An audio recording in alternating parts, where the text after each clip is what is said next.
চারটি কাজ যদি বাংলাদেশের জনগণ করে, ঈমান যদি আনে, সৎ কাজ যদি করে, হকের দাওয়াত যদি দেয়, কোনো ভয় পাবে না।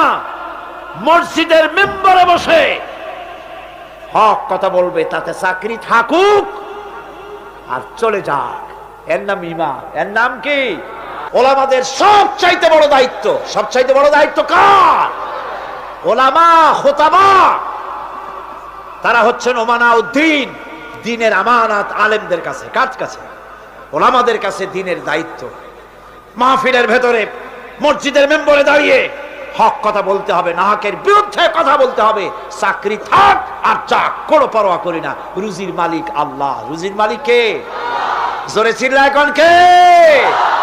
আল্লাহ রাব্বুল আলামিন বলেছেন, ওয়া মা মিন দাব্বাতিন ফিল আরদি ইল্লা আলাল্লাহি রিজকুহা।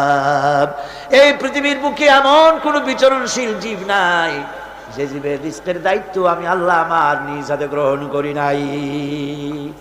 বেটা রিজিকের মালিক আমি, তুমি সুসু করো কেন? তোমারও তো ভয় কেন? হক কথা বলতে হবে। হক কথা যদি সাহাবায়ে কেরাম না বলতেন, তাহলে মক্কা ইসলাম শেষ হয়ে যেত, মদিনা পর্যন্ত আসতে পারতো না। ঠিক কি না? আমাদের শানদার মাঝি ওলামায়ে কেরামদের রয়েছে শানদার মাঝি, অর্থাৎ উজ্জ্বল অতীত। উজ্জ্বল অতীত।